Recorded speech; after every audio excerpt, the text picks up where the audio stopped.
Why do you need keys to my husband's house? My daughter-in-law, Chloe, tossed that question at me that afternoon while I was digging desperately through my purse, trying to find my keys. We were in the living room of my son Ryan's house, and I had only stopped by for a quick visit, like I always did on Tuesday afternoons. But that day, something had changed in her eyes. There was a new coldness, a distance I hadn't noticed before. Or maybe I had noticed it and just chose to ignore it, the way mothers do when we don't want to see the obvious. I froze, my hands still deep in my bag, my fingers brushing against every object, searching for those damn keys I swore I had put in there just this morning. Her tone wasn't rude, it wasn't a shout, it was something worse. It was that icy calm, that way of pronouncing each word as if she were explaining something to a foolish child who didn't understand the basic rules of social etiquette. I just can't find them, Chloe. I always keep them in this side pocket. But they're not here today, I replied, trying to keep my composure, trying not to show the humiliation that was already starting to climb up my throat like a tight knot. She was standing by the living room window, her arms crossed over her chest, watching me with that look I had learned to recognize in recent months. It wasn't open hostility. It was something more subtle, more dangerous. It was as if she were studying me, evaluating my every move to find a flaw, an error that would justify what she clearly already thought of me. Elizabeth, she said, using my full name. She never called me Mom or even Liz, always Elizabeth, creating that formal distance that hurt more than any direct insult. I think you need to ask yourself why you really need permanent access to this house. Ryan and I are a family now. We have our privacy, our own life. It isn't healthy for you to just come and go as you please. I felt the air grow heavy in that room. The same living room where I had helped Ryan paint the walls 3 years ago, where we had assembled every piece of furniture together, where I had personally hung those very drapes that Chloe now glanced at with such disdain, saying they were too dated for her style. Chloe, I don't just come and go as I please. I always ring the bell. I always text before I come over. The keys are just for emergencies, you know that, I tried to explain, feeling my voice sound weaker than I wanted, more defensive. Emergencies? She repeated, letting out a short, dry laugh completely devoid of humor. Like what kind of emergencies, Elizabeth? Coming over to check if we cleaned the kitchen, right? Letting yourself in to water those plants you insist on leaving here, even though I've told you a dozen times I don't want them in the house? Every word was an accusation disguised as a question. Every sentence was a reminder that I was being judged, measured, and found lacking in every way. And the worst part was, she had that terrible ability to make it all sound so reasonable, to present her complaints as the legitimate concerns of a wife just trying to protect her marriage. I swallowed hard and kept digging in my purse, even though I already knew the keys weren't there. I checked the main compartment again, the side pockets, even the small zipper pouch where I kept my driver's license. Nothing.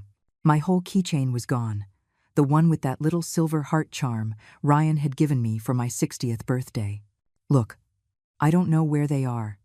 Maybe I left them at home without realizing it. I lied because I knew perfectly well I had brought them.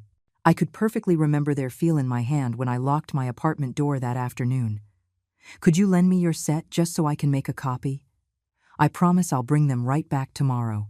Chloe walked over to me then, moving slowly, and I could see her lips curve into something that was meant to be an understanding smile, but looked more like a smirk of quiet victory. Elizabeth, I think this is a sign. A sign that maybe it's time for you to redefine your relationship with this house, with us. Ryan isn't a little boy anymore. He doesn't need his mom coming over every couple of days to check on him. He has a wife now, he has responsibilities, he has a life to build with me. There it was again, that way of talking that turned every comment into a life lesson, as if I were a senile old woman incapable of understanding the proper boundaries between a mother and her adult son, as if my 62 years hadn't taught me anything about respect, about family, about love.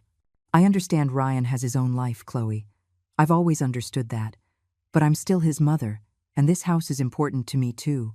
I don't come here to inspect or to bother. I come because I like spending time with my son, seeing him, knowing he's okay. Well, Ryan is perfectly fine, she replied curtly. He's better than ever, actually. Ever since we established some clearer boundaries about visits, he's been more relaxed, more focused on us as a couple. You don't see it, Elizabeth, but sometimes your constant presence creates tension. He won't tell you because he doesn't want to hurt your feelings, but as his wife, I can see it. That was a punch straight to the gut. The insinuation that my own son felt burdened by me, that my motherly love was actually a weight he carried out of pity or obligation. Chloe knew exactly where to aim to cause the most damage, and she did it with that soft, almost gentle voice, as if she were doing me a favor by opening my eyes to a painful truth. If Ryan felt that way, he would tell me, I replied, though my voice trembled slightly. We've always had an open communication, ever since he was a kid. Oh, really? And when was the last time you two had a real conversation, just the two of you, without me present?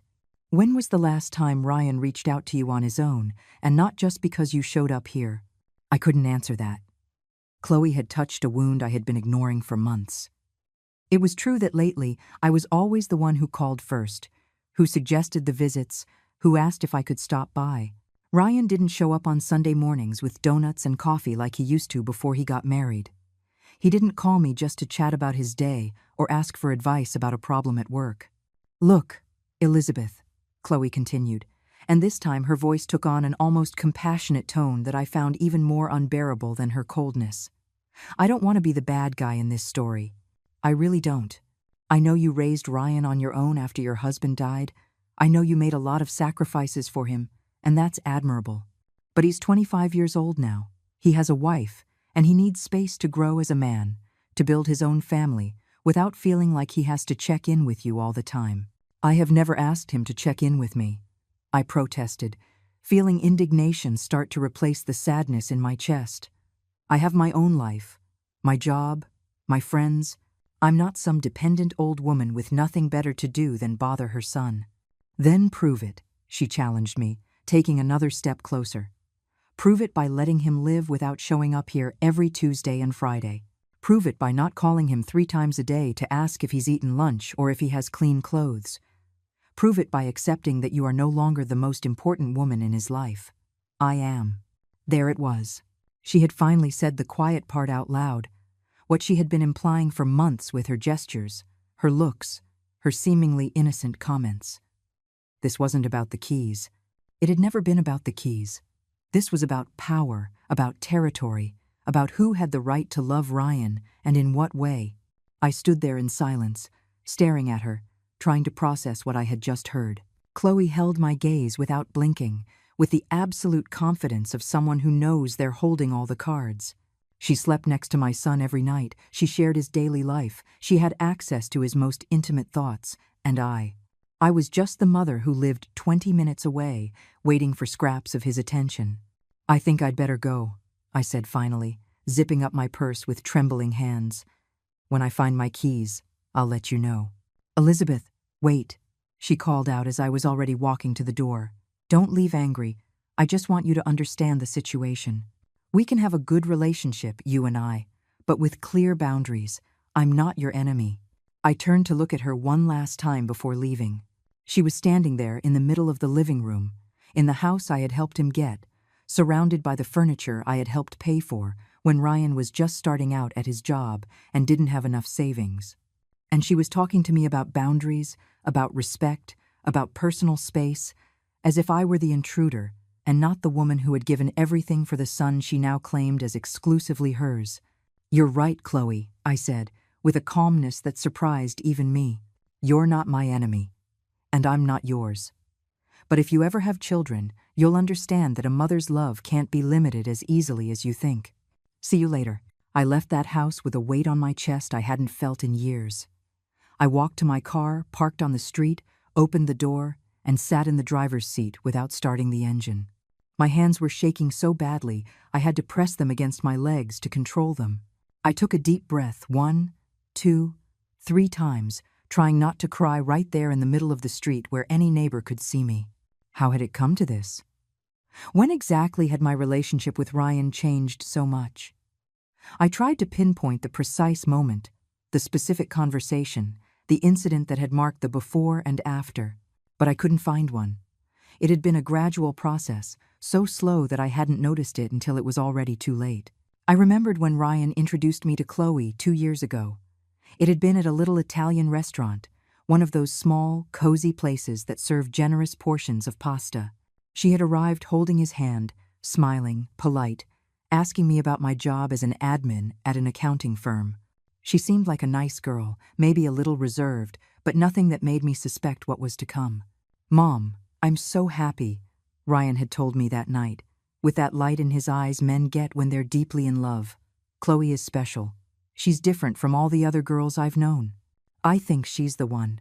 And I had been happy for him, genuinely happy. I had raised a glass of cheap wine and hugged this girl I barely knew, wishing her the best, hoping she would make my son happy. How naive I had been. I hadn't seen the signs, the small manipulations that Chloe had already begun to weave, with the patience of a spider building its web. At first, it had been subtle things. A comment about how late I called at night, suggesting Ryan needed to rest for work. An observation about how much I cooked for him, implying it made him feel guilty for not visiting me more often. A casual mention about how important it was for young couples to have time alone, without outside interference. I had ignored those signs because I didn't want to be that nosy, paranoid mother-in-law that everyone makes fun of. I didn't want to become the stereotype of the possessive mother who can't let her son go, so I had taken steps back. I reduced my calls.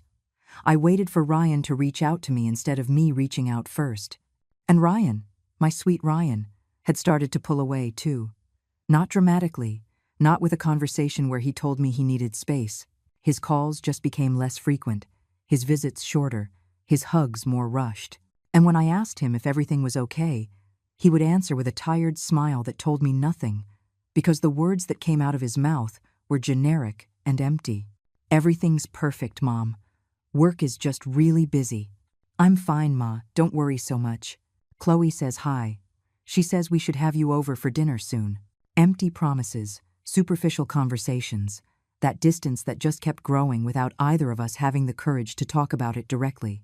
And I had resigned myself to it, convinced myself that this was just how things were when kids got married, that it was natural for them to prioritize their wives over their mothers. But now, sitting in my car in front of my son's house, with Chloe's words still ringing in my ears, I realized there was something deeply wrong with all of this. It wasn't natural for a wife to see her husband's mother as a threat. It wasn't normal for me to have to implicitly ask for permission to see my own son. It wasn't fair that I was being made to feel guilty for the love I felt for the human being I had brought into this world and raised all on my own. I started the car and drove to my apartment on autopilot, not really paying attention to the streets I passed. I got to my apartment complex just as the sun was beginning to set, painting the sky in shades of orange and pink that on any other day I would have found beautiful.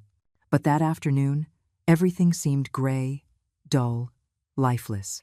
I walked up the stairs to the third floor where my small apartment was, that two-bedroom space that had been my refuge for the last 10 years, ever since Ryan moved out for college. I opened the door, and the first thing I did was search every possible place where I might have left my keys. I checked the small table by the entrance, the kitchen counter, my bedroom, even under the sofa cushions. Nothing. I knew I wouldn't find them, because I was absolutely certain I had taken them with me that afternoon. I clearly remembered the familiar weight of the keychain in my hand when I left my apartment. I sat on the living room sofa, that old brown fabric couch I'd bought secondhand when Ryan was 10, and that had been with me through so many hard times. I closed my eyes and let the memories come, the ones I had been avoiding because they hurt too much. I remembered when I bought that house for Ryan.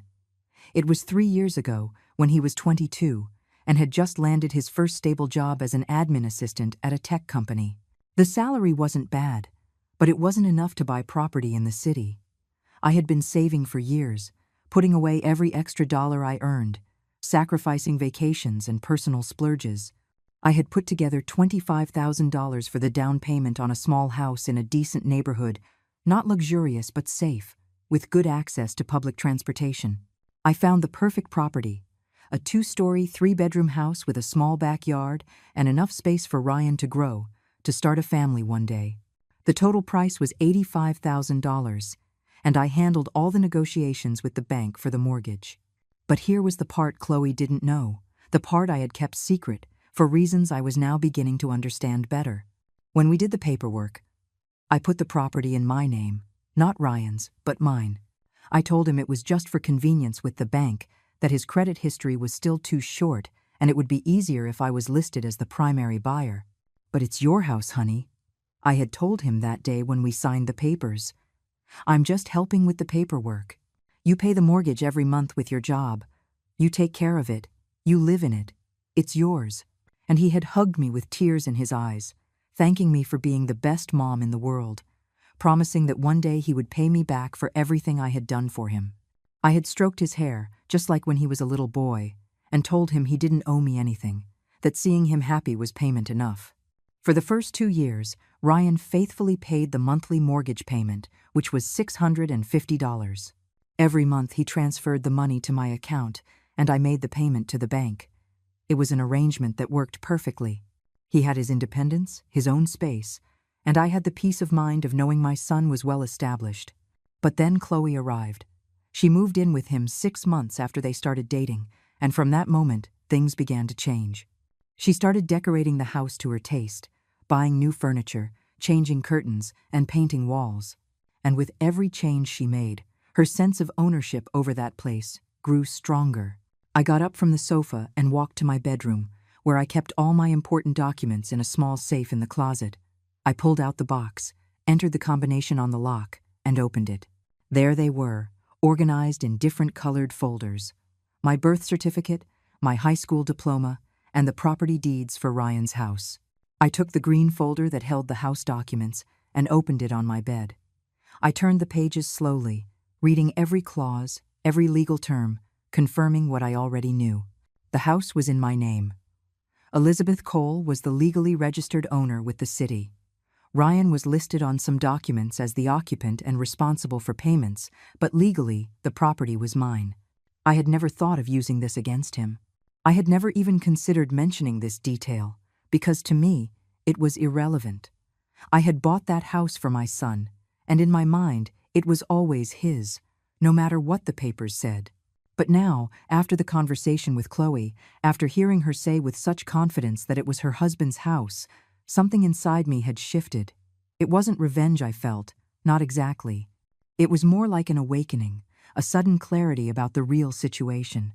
Chloe had treated me like an intruder in a house that wasn't even legally hers or Ryan's. She had lectured me on boundaries and respect while living in a property I had bought with the sweat of my brow, with years of saving and sacrifice.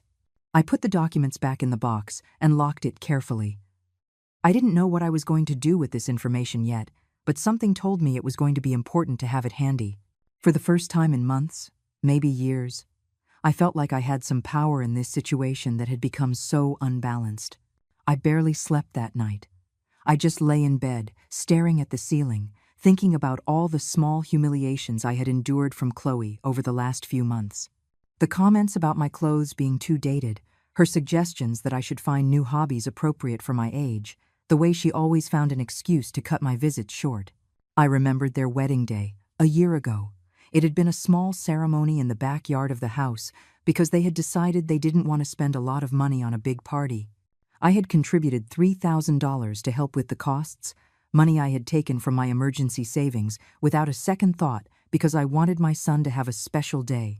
But during the whole celebration, Chloe had barely spoken to me. She was busy attending to her friends, to her parents who had flown in from another city, to Ryan's coworkers. I had sat in a corner of the yard, smiling for photos when asked, feeling more like a guest than the mother of the groom.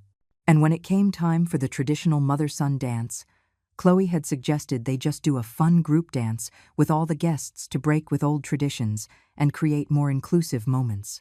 Ryan had agreed, looking at me with a shy apology in his eyes, which I had accepted with a smile because I didn't want to ruin his day. But that night, when I returned alone to my apartment after the wedding, I had cried for hours. I cried for the dance we never had, for that tradition I had dreamed of ever since Ryan was a little boy and would step on my feet while I taught him to dance in our old living room. I cried because I realized I was losing my son, bit by bit, and I didn't know how to stop it. The phone rang at 11 o'clock at night, pulling me from my thoughts. It was Ryan. My heart leaped with hope, thinking that maybe he had sensed my distress that afternoon, that maybe he was calling to ask if I was okay, to apologize for Chloe's behavior. Mom? His voice sounded tired on the other end of the line. Chloe told me what happened today with the keys. Oh yes, I replied, trying to keep my voice neutral. I lost them, but I found a spare set I had put away. I lied, because I didn't want to worry him, because I still had that habit of protecting him from unpleasant things. Look, Ma, I know Chloe can be a little direct with the things she says, but she does have a point about some things. I fell silent, hearing those words come from my son's mouth. She does have a point about some things, as if Chloe were the voice of reason and I was the one who was wrong, the one who needed correcting, the one who didn't understand how adult relationships worked. What things does she have a point about, Ryan? I asked, and this time I couldn't hide the pain in my voice. That I shouldn't have keys to your house? That I bother you too much? That my love as a mother is a burden to you? Mom, don't put words in my mouth, he replied with a frustrated sigh. Chloe didn't say that, exactly. She's just trying to set healthy boundaries for our marriage. All the books we've read on relationships say it's important for couples to have their private space without family interference. Books? I repeated, incredulous. You need to read books now to know how to treat your own mother? Ryan, I raised you by myself for 25 years. Your father died when you were 4, and I was left with nothing but my admin job and the determination to give you a good life. I never treated you like a burden. I never made you feel like you were an inconvenience in my life. And now it turns out I'm the inconvenience in yours. It's not like that, Mom. You're exaggerating. Chloe just wants us to have a more mature, adult relationship. I'm not a kid who needs his mom to come and take care of him all the time. And when have I ever acted like you were a kid? My voice was rising now, the frustration of months finally finding an outlet. When have I ever disrespected you or treated you like you couldn't take care of yourself? I just come to visit you, Ryan. I just want to see my son, spend time with him, know he's okay. Is that so terrible? Is that so invasive? There was a long silence on the other end of the line. I could hear Ryan breathing, could imagine him sitting on his living room sofa, probably with Chloe right next to him, listening to every word of our conversation, coaching him on what to say, how to respond. Mom, I love you. You know that. But I need you to understand that my life has changed. I have a wife now. I have responsibilities to her too. I can't always be available for you like I was before. I have never asked you to be always available, I answered, feeling the tears start to well up in my eyes. I only ask that you don't treat me like a stranger, that you don't let your wife disrespect me in your own house, that you remember that I am also a part of your life. Chloe didn't disrespect you. She was just being honest with you about how she feels. That's what mature people do, Mom. They talk about things directly instead of letting resentment build up. There it was again, that word, mature. As if I were a petulant teenager who couldn't handle an adult conversation. As if my hurt feelings were proof of my immaturity rather than a normal response to being mistreated. Fine, Ryan, I said finally, wiping the tears with the back of my hand. I get the message. I'll give you both the space you need. I won't bother you anymore with my inconvenient visits. Mom, you don't have to be like that. No one is saying you can't come visit. We're just asking that you give us more advance notice, that you respect our schedule, that you understand that sometimes we're going to be busy and won't be able to see you. I always give notice, Ryan. I always call or text, but it seems like it's never enough for Chloe. There's always something I'm doing wrong. There's always a new rule I have to follow. Because you don't respect the rules we have given you. He shot back, and for the first time, I heard real irritation in his voice. We asked you not to come over before 4 o'clock in the afternoon on weekends because those are our private mornings, and you showed up last Saturday at 2. We told you not to bring so much food every time you come, because we're trying to cook more ourselves, and you keep showing up with 3 Tupperware containers full. Each accusation was a stab. Things I had done out of love, with the intention of helping, of showing I cared, were now being presented as violations of their privacy, as acts of unwanted intrusion. You know what, Ryan? You're right about everything. I'm the one who's wrong. I'm a terrible mother who doesn't know how to respect boundaries. But let me tell you something those books of yours might not have explained. One day, you're going to need me. You're going to want to come to my house to escape some problem, to ask for advice, to feel heard. And on that day, I will be here for you, because that's what mothers do. But I am not going to keep begging for scraps of your attention. I am not going to keep apologizing for loving you too much. Mom, you're being dramatic. No, Ryan, I'm being honest. And since we're on the subject of honesty, let me ask you something. Do you really feel that I'm a burden in your life? Or is that Chloe convincing you of it? Another silence. This one was heavier, loaded with meaning. When Ryan finally spoke, his voice was barely a whisper. I don't think you're a burden. But Chloe is right that sometimes you hold on really tight. And it makes me feel guilty when I want to do things just with her, when I want to prioritize my marriage. Then do it, son. Prioritize your marriage. I won't stop you. But don't ask me to applaud while you're pushing me out of your life. I hung up the phone before he could respond, before he could hear my voice break completely. I let myself cry then, really cry, with those deep sobs that come from the center of your chest and hurt physically. I cried for the relationship I'd had with my son, one that now seemed to be destroyed. I cried for the years I had dedicated to raising him, loving him, building a bond I thought was unbreakable. But I also cried for myself, for being so naive, for believing that love was enough, that shared history meant something, that the bonds of blood were stronger than the manipulations of a woman who had only been in my son's life for 2 years. I fell asleep that night with the phone in my hand, hoping Ryan would call back, that he'd apologize, tell me he'd been too harsh, that he loved me, and nothing Chloe said could ever change that. But the call never came. The following days were strange. Empty. I went about my normal routine, went to my job at the accounting firm, had lunch with my coworkers, came home in the evenings. But there was a constant hole in my chest, an absence that grew heavier with every hour that passed without news from Ryan. I didn't call him. For the first time in years, I wasn't the one to reach out first. I wanted to see how long it would take for him to notice my absence, to realize something had changed between us. A week went by. Then 2. My phone remained silent, except for texts from friends and work-related calls. No text from Ryan asking how I was. No casual call to tell me about his day. It was as if I had vanished from his life, and he hadn't even noticed. The pain of that realization was worse than any cruel word Chloe could have said. It made me understand that maybe she was right about one thing. I had become disposable in my son's life.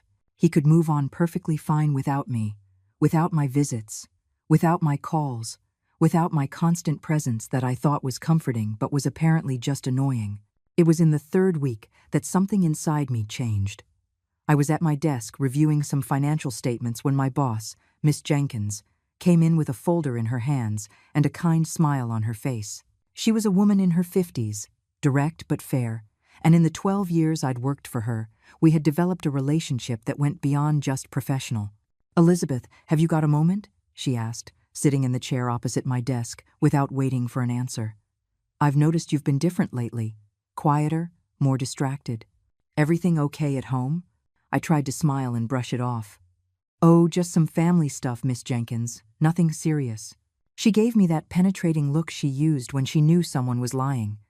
Elizabeth, I've known you for years. I know when something is eating you up inside. Is it your son? Ryan's fine. And then, unable to hold it in any longer, it all came pouring out. I told her about Chloe, about the lost keys, about the phone call with Ryan, about the 3 weeks of silence. I told her how I felt displaced, rejected, as if everything I had built with my son for 25 years was crumbling before my eyes. Miss Jenkins listened in silence, nodding occasionally, never interrupting. When I finished, she sighed deeply and leaned back in her chair. You know what your problem is, Elizabeth, she said finally. You've spent so many years being a mother, you forgot to be a woman. You forgot that you have value beyond what you can give to your son. And now that he's building his own life, you feel like you have nothing left because you put all your eggs in one basket. Her words hurt because they were true. Ever since my husband died, my entire life had revolved around Ryan. Every decision I made, every plan, every dream, he was always part of it. I had sacrificed opportunities to rebuild my own life, to date other men, to travel, to pursue hobbies or personal interests. Everything had been for Ryan, because of Ryan, thinking of Ryan. But that's not all, Miss Jenkins continued, leaning forward. Your other problem is that you've let yourself be steamrolled. That daughter-in-law of yours is manipulating you, and you're letting her, because you're afraid of losing your son. But let me tell you something, Elizabeth. If your son is letting his wife treat you like this, if he's not defending the woman who raised him, who sacrificed everything for him, then maybe it's time you stood up for yourself. And how am I supposed to do that? I asked, my voice breaking. He's my son, Miss Jenkins. I can't just cut him out of my life. I'm not telling you to cut him out. I'm telling you to value yourself, to stop begging for love and attention, to show them that you have boundaries too, and when someone crosses them, there are consequences. Those words stayed with me for the rest of the day. That night, alone in my apartment, I pulled out the box with the house documents again. I spread them out on the dining room table and read them carefully, this time not just to verify they were in my name, but to think about the implications. Legally, that house was mine. I had every right to enter it whenever I wanted, to make any changes I wanted, to make any decisions I deemed necessary. Ryan paid a monthly fee, yes, but that didn't give him legal ownership of the property. And Chloe, as much as she acted like the lady of the manor, had absolutely zero rights to that property. It wasn't revenge I was feeling. It was something more complex, deeper. It was a need to get back some control over a situation that had spiraled completely out of my hands. It was the desire to show them that I was not a helpless old woman they could push around and manipulate without consequences. I spent the next few days thinking, planning. I didn't do anything impulsive, didn't make any rash decisions, but I did start to consider options that I would have never even imagined before. What if I decided to sell the house? Or what if I wanted to make major renovations? Or what if I simply exercised my legal right to enter the property whenever I wanted? It was the Monday of the 4th week without contact from Ryan when I finally got a text from him. It was short, casual, as if the last few weeks of silence had never happened. Hey, Mom. How are you? Chloe and I are going out of town this weekend. Just letting you know in case you need anything. I read the text 3 times, analyzing every word, every comma. There was no apology, no acknowledgement that we hadn't spoken in almost a month. Just a casual update, probably sent more out of obligation than genuine concern. And the worst part was that last phrase, in case you need anything, as if I was the one dependent on him, when the reality was the exact opposite. I replied with the same coldness he had used. I'm fine, have a good trip. I didn't add the heart emojis I usually did. I didn't ask where they were going or how long they'd be gone. I didn't offer to go water their plants or check on the house. Just a polite, distant response, the kind you'd give a casual acquaintance. That night I made a decision. If they were going to be out of town for the weekend, I was going to use that time to do something I had been considering for weeks. I was going to go into that house, my house, and I was going to retrieve some things that belonged to me. I wasn't going to steal anything. I wasn't going to cause any damage. I was simply going to exercise my right as the legal owner to enter my own property. On Friday afternoon, when I was sure Ryan and Chloe had already left for their trip, I drove to the house. I brought a copy of the property deeds with me, just in case a neighbor decided to call the police on me. I also brought the keys I had supposedly lost, but had actually found days later at the bottom of my purse, exactly where I remembered putting them. I had always suspected Chloe had taken them that day, and then slipped them back into my purse without me noticing, just to create the drama over the keys and have an excuse to confront me. But I had no way to prove it, and frankly, I didn't care anymore. The important thing was that I now had access to the house. I parked my car in the driveway and walked to the front door. The neighborhood was quiet, just the distant bark of a dog and the sound of a lawnmower somewhere down the street. I put the key in the lock and turned it. The door opened with a soft click. I stepped inside and closed the door behind me.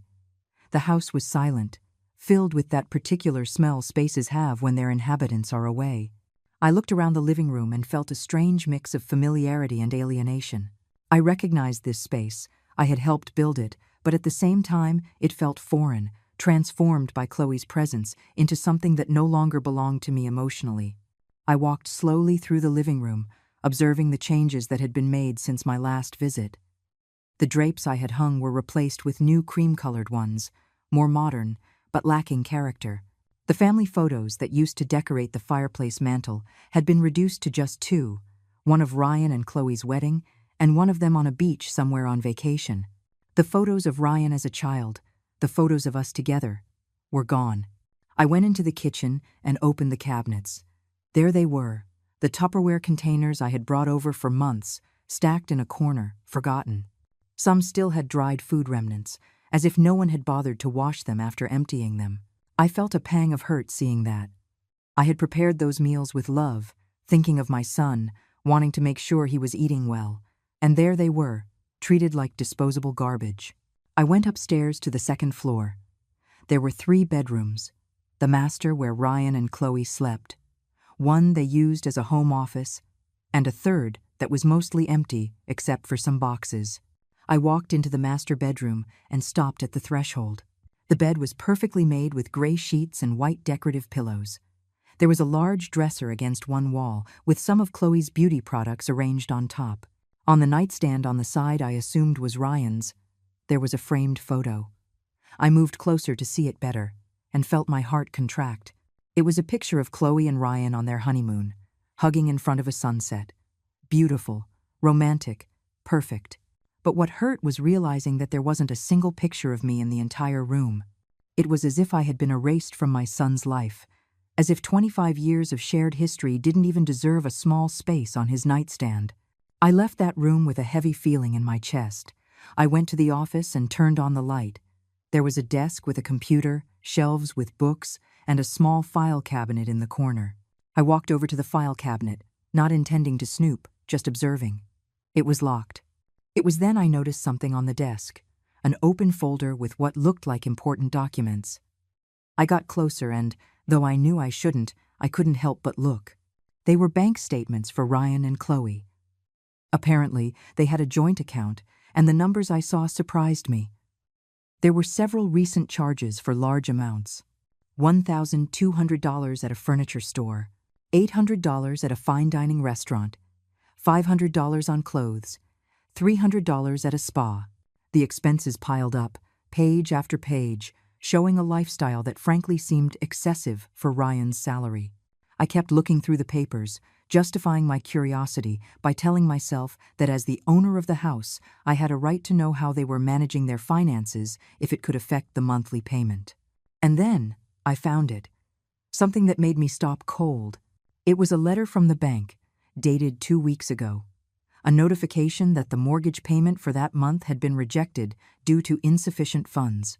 It was the first time in 3 years that Ryan had missed the payment. The letter warned that if the situation wasn't rectified within the next 30 days, late fees would accumulate, and eventually, foreclosure proceedings could begin. I sat down in the desk chair, holding that letter with trembling hands. Was Ryan having financial problems? Why hadn't he told me anything? Or did he not even know the payment had been rejected?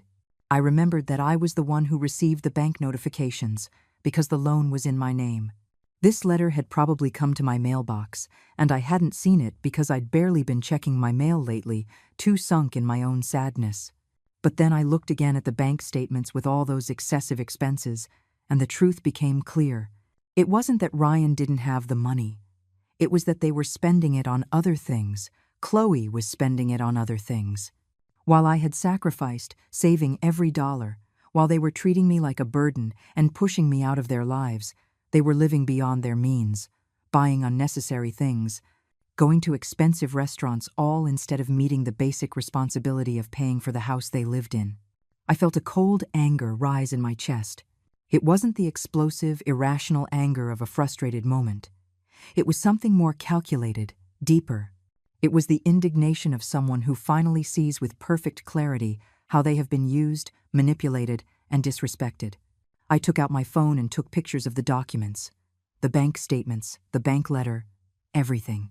I didn't know exactly what I was going to do with this information, but some instinct told me I was going to need it. I put everything back exactly as I had found it and left the office. I went downstairs and headed to the garage. There were some boxes stacked against a wall, boxes I recognized immediately, They were mine. Boxes of my things that I had left here temporarily when I painted my apartment last year. Family photos, some books, Christmas decorations, memories from when Ryan was a kid. I'd asked Ryan several times to help me bring them back to my place, but there was always an excuse. He was too busy. He had plans that weekend. We'll do it later, Mom. Now, seeing them abandoned in the garage, covered in dust, I realized it wasn't forgetfulness. It was contempt. It was Chloe telling him that this old junk had no place in her perfect modern home. I opened one of the boxes and pulled out a picture frame. It was a photo of Ryan at 6 years old, smiling with a missing tooth, holding up a drawing he had made in school. I remembered that day perfectly. It was his first day of school, and he was so nervous that I had to stay outside the school during the entire recess, just in case he needed me. When he came out, he ran to me with that drawing, so proud of his creation. I put the frame back in the box and decided I was taking these boxes home. They were mine, after all. And if Ryan and Chloe didn't want them here, I wanted them in my apartment, where they would be appreciated, where they meant more than just old junk taking up space. I was carrying the second box toward my car when I heard a car park in the driveway. My heart hammered in my chest. Ryan and Chloe were supposed to be gone all weekend. Had they forgotten something? Had their plans changed? I set the box down on the garage floor and walked toward the entrance. Sure enough, it was Ryan's car. The driver's door opened and he got out, followed by Chloe from the passenger side. They both stopped dead in their tracks when they saw me standing there in the doorway of the house, keys in my hand. "Mom?" Ryan's voice was a mix of surprise and annoyance. "What are you doing here? How did you get in?" Before I could answer, Chloe pushed past him, walking quickly toward me with her eyes narrowed in that expression I knew so well. The expression of someone about to make a scene. "Elizabeth, this is unbelievable. You broke into our house? While we were gone? That's breaking and entering. That's trespassing." I just stood there, looking at her, feeling a strange, calm wash over me. For weeks I had been scared, hurt, insecure. But in that moment, with the property deeds in my purse and the evidence of their excessive spending on my phone, I felt more powerful than I had in months. "It's not trespassing when the house is mine, Chloe," I said, my voice quiet but firm. She let out a dismissive laugh. "Your house?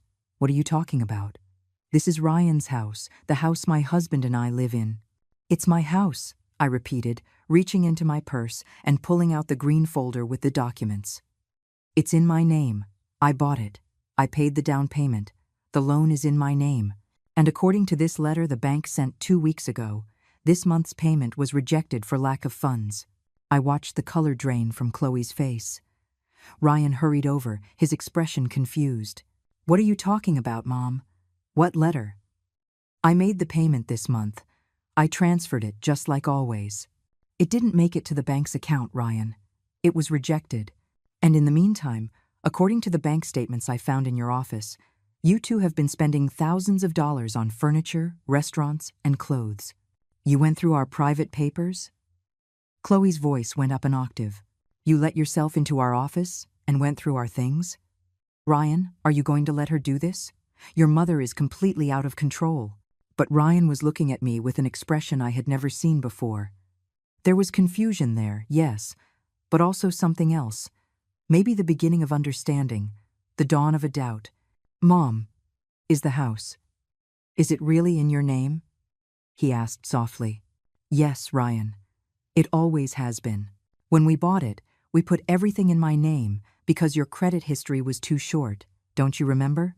I told you it was your house, and it is in spirit, but legally, the property is mine." Chloe took a step back, as if she'd been physically hit. "That can't be true," she said, but her voice had lost that arrogant certainty it always carried. "Ryan, tell her that's not true. You told me this house was yours, that you bought it with your own money." Ryan ran a hand through his hair, a gesture I recognized from his childhood that meant he was nervous or confused. I thought it was. Mom told me she was helping with the paperwork, but that the house was mine because I paid the mortgage every month. "And it is yours, son," I said, keeping my voice calm, even though I felt a whirlwind of emotions inside. "I never wanted to use this against you, But after how I've been treated these last few weeks, after being pushed out of your life as if I don't matter, I think it's important you both know the real situation. You can't do this. Chloe stepped toward Ryan and grabbed his arm, as if staking a claim. She's manipulating you, honey. She's using legal tricks to control you. Don't you see it? This is exactly what I told you about your mother. She can't let go of control. I'm manipulating him? I repeated, feeling the anger start to seep through my calm. Chloe, I have kept my mouth shut for months, while you subtly insulted me, while you made me feel like an intruder in my own son's life. I've put up with your comments, your ridiculous rules, your way of treating me like I'm a foolish old woman who doesn't understand anything. And I said nothing because I didn't want to cause problems between you and Ryan. Mom, Ryan tried to interrupt, but I held up a hand. No, Ryan, let me finish. I've been silent for too long. Chloe, you came into my son's life and systematically started pushing me away. You turned every visit into a problem, every call into an intrusion, every gesture of love into inappropriate behavior. You made me feel guilty for loving my son, for wanting to spend time with him, for being part of his life. I was just protecting my marriage. Chloe shot back, but her voice sounded defensive now, less sure. You don't understand how hard it is to build a relationship when his mother is constantly interfering. Interfering? I was interfering by visiting twice a week, by bringing food I cooked with love, by just wanting to see my son and make sure he was okay? Yes, Chloe shouted, and for the first time, I saw her mask of composure crack completely. Yes, you were interfering. Because Ryan could never fully focus on us. He was always thinking about you, feeling guilty if he didn't call you, worrying if you were okay. I needed him to put me first, for our relationship to be his priority. But that was never going to happen as long as you were so present in his life. So this was always about jealousy, I said, feeling a sudden, complete clarity. It wasn't about healthy boundaries or maturity. It was about you wanting to cut me out of the picture because you couldn't stand that Ryan loved me too. I didn't say that. You didn't have to. You showed it with every action. And the worst part is, you convinced my son that I was the problem, that my love was a burden. Ryan finally spoke, and his voice sounded tired, defeated. Mom, I never thought your love was a burden. Chloe had some valid points about boundaries, and I wanted to make our marriage work. At the cost of your relationship with me? I asked, feeling the tears well up again but refusing to let them fall. Is that price worth it, Ryan? Is it worth sacrificing your relationship with the woman who raised you, who worked overtime to pay for your school, who was there for every important moment of your life? Just to keep a woman happy who sees you as her personal possession. It's not like that, Chloe protested. I love Ryan. Everything I've done is because I love him and I want what's best for him. If you really loved him, I said, looking her straight in the eye, you wouldn't try to isolate him from the people who also love him. Real love doesn't require eliminating everyone else from the picture. Real love is generous, it's inclusive, it's confident in itself. A tense silence fell. Ryan stared at the ground, unable to meet either of our gazes. Chloe was breathing heavily, clearly trying to keep her emotions in check. And I just stood there, in the doorway of the house I had bought for my son, feeling stronger and sadder than I had in years. So, what are you going to do? Chloe finally asked, and in her voice, there was something new. Fear. Are you going to kick us out of the house? Is that what you want? To leave your son homeless, just to prove you have the power? No, I replied calmly. I would never do that. Because unlike you, Chloe, I do understand what it means to love someone. And loving someone means wanting what's best for them, even when they've hurt you. Then what? Ryan's voice was small, vulnerable, like when he was a little boy who had done something wrong. What I'm going to do, I said slowly, choosing my words with care, is give you a choice. You can continue living in this house, but under new conditions. You will get current on the late payment this week. You will start managing your money responsibly, with no more excessive spending that jeopardizes the monthly payment. And you will treat me with the respect I deserve as Ryan's mother and as the legal owner of this property. And if we don't accept those conditions? Chloe asked, with one last flash of defiance. Then I will exercise my legal right to reclaim my property. I can give you 30 days to find another place. That's what the law says when a tenant fails to meet their payment obligations. I watched Chloe go pale. The reality of the situation was finally penetrating her armor of arrogance. She had no power here. She never had. All that control she thought she had was an illusion, a fantasy built on false assumptions. "That's blackmail," she said, her voice trembling. "No," I corrected. "It's a consequence. For months, you have treated me as if I don't matter, as if I have no right to be part of my son's life. You've humiliated me, belittled me, and pushed me until you thought I was gone for good. But it turns out I do matter, and I do have rights, and I am done letting anyone make me feel otherwise." Ryan finally looked up and met my gaze, and in his eyes, I saw something I hadn't seen in months. Respect. Maybe even a little admiration. "Mom, I didn't know. I didn't realize how badly Chloe was treating you. Or maybe I did, and I just didn't want to see it, because it was easier to blame you." "I know, honey," I said softly. "And I understand why you did it. When you love someone, you want to believe the best of them. You want to think their intentions are pure. But love shouldn't require you to sacrifice other important relationships in your life." Chloe took a step toward Ryan, but he shifted away slightly. It was a small, almost imperceptible movement, but I saw it. And Chloe saw it, too. I saw the panic flash across her face. "Ryan, baby, she's trying to split us up. Don't you see? This is all a manipulation to make you doubt me, to doubt us." "No, Chloe." Ryan's voice was firm now. "My mom isn't trying to split us up. You already did that, by making me choose between you from the very beginning. I was just too blind to see it." "What are you saying?" Chloe's voice rose, bordering on hysteria. "Are you saying you believe her over me? Your wife?" "I'm saying," Ryan took a deep breath, "that I've been ignoring a lot of things because I didn't want to face them. Like the fact that every time my mom called, you rolled your eyes. Or how you always found a reason to cut her visits short. Or how you conveniently forgot to invite her to family events. I did that for us." "No," Ryan interrupted her. "You did it for you. Because you wanted to have total control over my life, over my relationships, over every part of me. And I let you do it. Because I thought that's what a good husband was supposed to do." Chloe fell silent, tears beginning to roll down her cheeks. "Ryan, please." She held out a hand to him, but Ryan didn't take it. "I just wanted us to be happy together. I just wanted to build our own family without interference. Is that so wrong?" "It's not wrong to want to build a family," Ryan replied, and there was a deep sadness in his voice. "But it's wrong to destroy other relationships in the process. My mom wasn't an interference, Chloe. She is my family. And you made me feel like I had to choose." I stayed silent, just watching this exchange. It wasn't my place to intervene now. This was a conversation that needed to happen between the two of them, without my influence. Ryan needed to come to his own conclusions, to make his own decisions. "I never asked you to choose," Chloe protested, but her voice lacked conviction. "I just asked you to set reasonable boundaries." "Reasonable boundaries don't include making all the photos of my childhood disappear from our house," Ryan said, and for the first time I heard a note of anger in his voice. "Reasonable boundaries don't include going through my mother's purse to take her keys and then making her feel guilty for losing them." Chloe froze. "How? How did you know?" "Because I know you, Chloe, and because I've been remembering things I ignored at the time.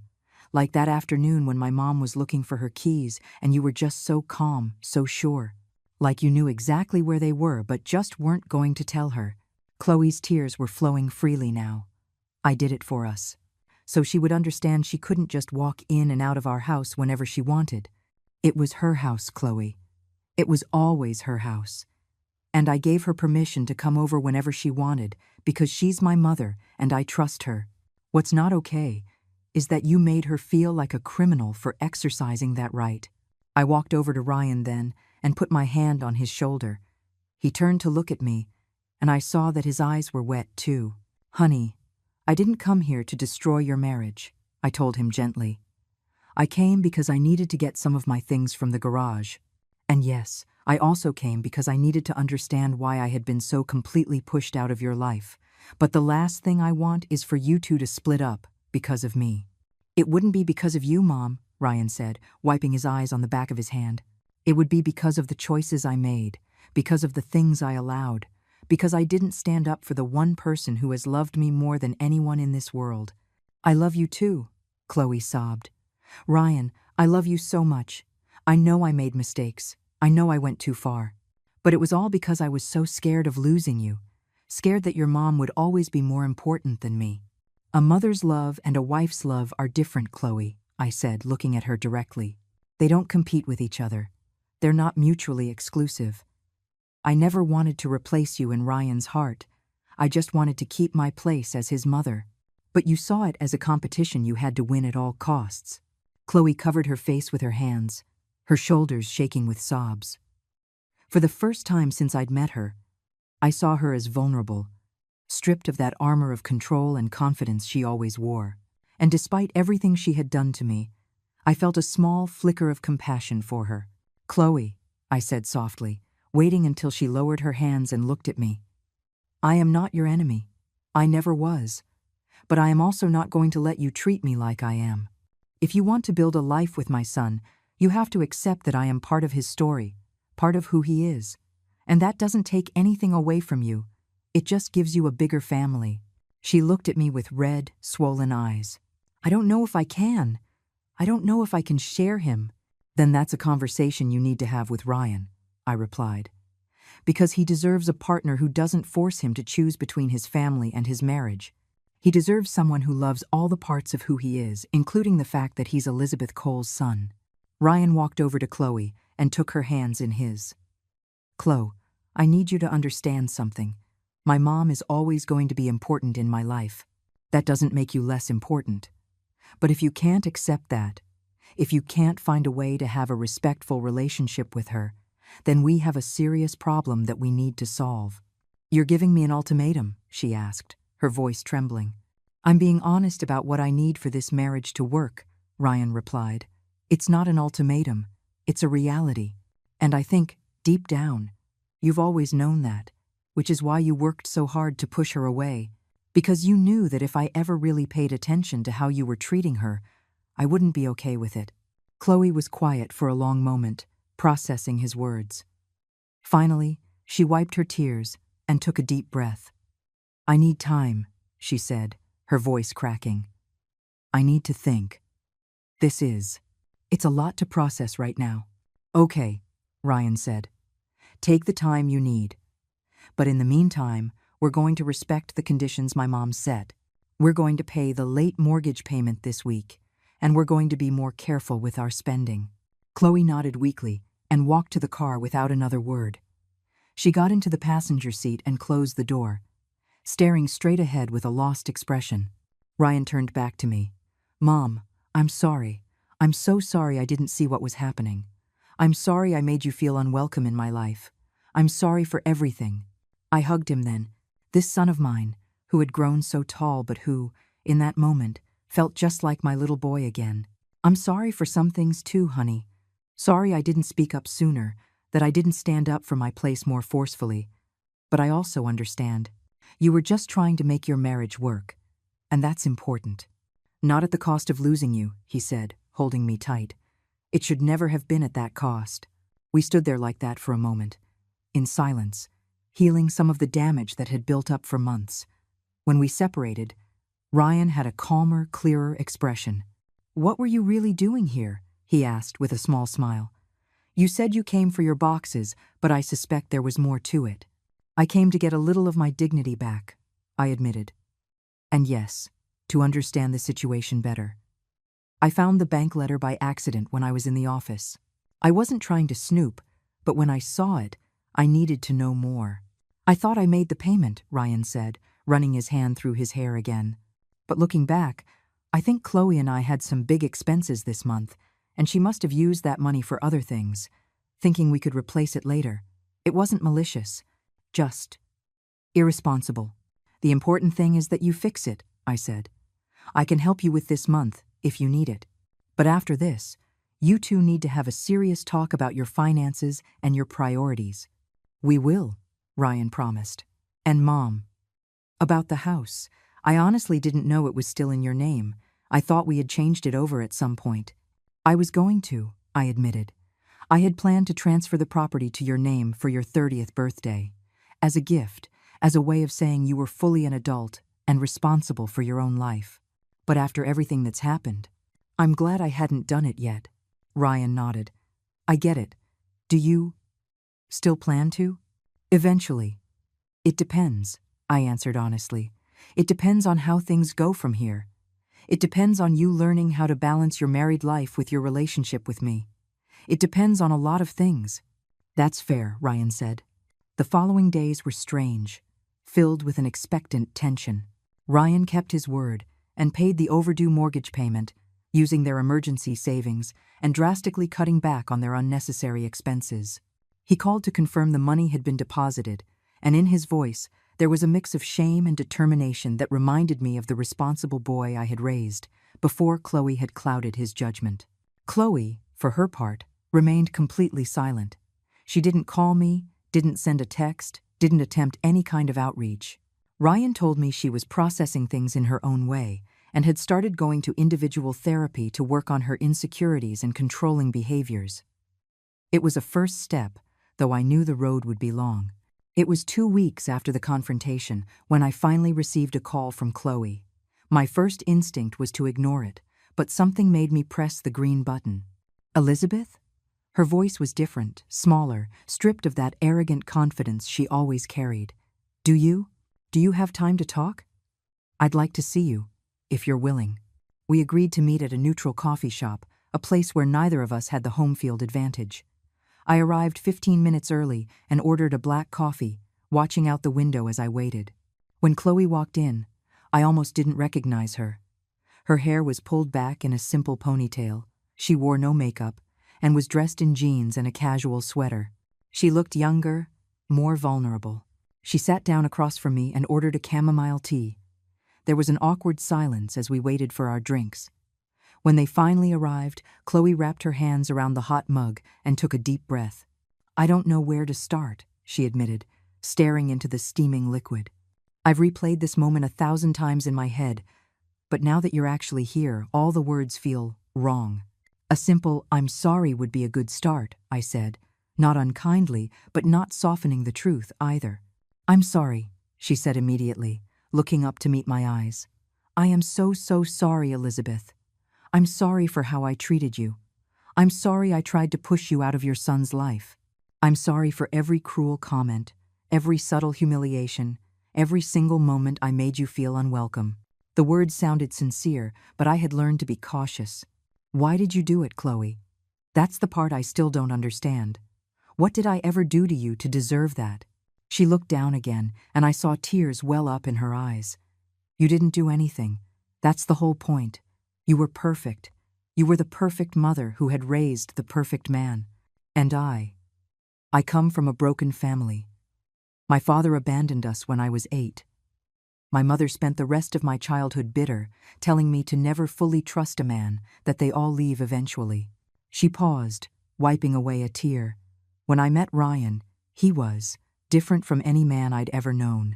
He was kind, he was considerate, he was loyal, and he had this beautiful relationship with you, this connection that I never had with my own mother. And instead of admiring that, I saw it as a threat. A threat to what? I asked softly. To my security, to my place in his life. I thought if he loved you that much, he would eventually realize I wasn't good enough, that he would compare our love to the love he had for you, and I would come up short. So I decided to eliminate the competition, to push you away so that he would only have me. There was a raw, painful honesty in her words that was hard to hear, but necessary. Chloe, a son's love for his mother and his love for his wife aren't comparable. They're not in competition. They're two completely different kinds of love. I know that now, she said. My therapist has explained it to me. A lot. But I just had these deep, deep wounds from my own childhood, and I couldn't see it.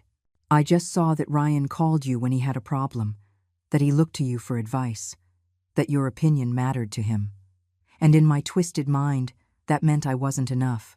I took a sip of my coffee, processing her words. Part of me wanted to hold on to my anger, to my justified pain. But another part, the part that had raised a son with love and compassion, understood that childhood wounds could warp the way we see the world. I appreciate your honesty, I said finally, and I understand that you're coming from a place of pain, but understanding why you did it doesn't erase the damage you caused. Not just to me, but to Ryan.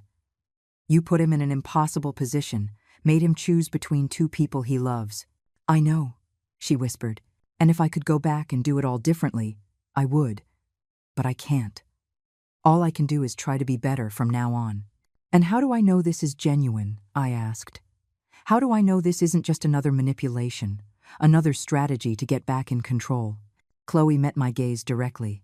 You don't. You can't know for sure. I can only show you, over time, with my actions.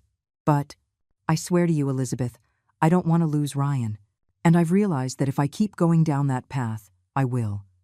He made it very clear to me that he will not sacrifice his relationship with you for me. And does that bother you? I asked, watching her reaction carefully. It terrified me at first, she admitted. But then, it made me think. If Ryan is willing to stand up for you, he's willing to stand up for what's right. He would stand up for me if someone was treating me badly. That loyalty he has to you. It's part of what makes him such a good man.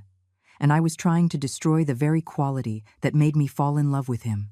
There was a wisdom in those words, a maturity I hadn't seen in Chloe before. The therapy is helping, I observed. Yes, she nodded. I'm learning a lot about myself, about my fears, my insecurities, my toxic patterns, and I'm working on changing them. But not just for Ryan. For me. I don't want to be that person who hurts people because of her own fears. We sat in silence for a moment, each lost in our own thoughts. I looked at this woman who had been my antagonist for so long, and for the first time, I saw a whole person, with her own scars and struggles. I'm not going to say everything is forgiven, I said finally. That wouldn't be honest. I'm still healing from the hurt you caused. But I appreciate you coming to talk to me, and I appreciate you being honest about your reasons. It's a start. Do you think we could ever have a good relationship? Chloe asked, a cautious hope in her voice. I'm not asking to be best friends. Just, mutual respect, civility, maybe, eventually, something like family. I think that's possible, I replied, surprising myself with my own sincerity. But it's going to take time, and it's going to take you proving, with actions and not just words, that you've really changed. I understand, she said, and I'm willing to do the work. For Ryan and, honestly, for me too. I don't like the person I was. I don't want to look back in 10 years and realize I destroyed something beautiful because of my own irrational fears. We finished our drinks, talking about more mundane things. She told me about her job as a graphic designer, something we had never once discussed. I told her about my office and my coworkers. It was strange, almost surreal, to be having a normal conversation with her after so many months of tension and hostility. When we said goodbye in the parking lot, Chloe held out her hand. I looked at it for a moment before taking it. It wasn't a hug, it wasn't complete forgiveness, but it was an acknowledgement, a sign that we were both willing to try. The following months brought gradual but significant changes. Ryan started visiting me more often, sometimes alone, sometimes with Chloe. The visits with Chloe were still a bit awkward, but there was a marked difference in her behavior. There were no more passive-aggressive comments, no more attempts to control how long we spent together. For my 63rd birthday, they showed up together with a cake they had baked themselves. It was a delicious, lopsided mess with way too much frosting, but they had made it with their own hands, and that meant something. Chloe had even brought a gift, a photo album she had created, filled with pictures of Ryan through the years, many of them from photos I had shared with her. I thought it would be nice to have these memories organized, she said shyly, and I wanted you to know that I recognize the history you two have, that I respect it. It was a small gesture, but a powerful one. It showed she was trying to repair the damage she had done by erasing those photos from their house. Ryan blossomed under this new equilibrium. I saw him relax, saw him become more like the son I remembered from before his marriage. He and Chloe seemed stronger, too, paradoxically united by having weathered this crisis rather than being destroyed by it. One Saturday afternoon, 6 months after the big confrontation, I was sitting in my apartment enjoying a cup of tea when my doorbell rang. It was Ryan, by himself. "Hey, Mom," he said with a smile. "Got time for me?" "I always have time for you, honey," I replied, letting him in. He sat on the sofa and pulled an envelope from his backpack.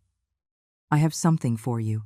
I opened the envelope and found a check for $25,000, the exact amount I had paid for the down payment on the house all those years ago. "Ryan, what is this?" I asked, completely stunned. "It's the down payment you paid for the house. Chloe and I have been saving, cutting back on expenses, being much more responsible with our money, and we want to pay you back for what you invested.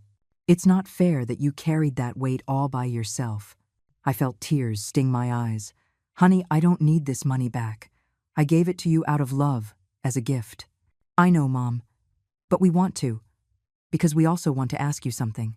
"What is it?"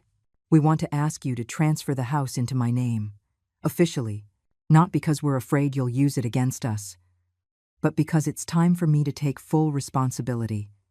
It's time for me to grow up and be the real owner of my own life." I looked at the check in my hands, then I looked at my son, and finally, I nodded.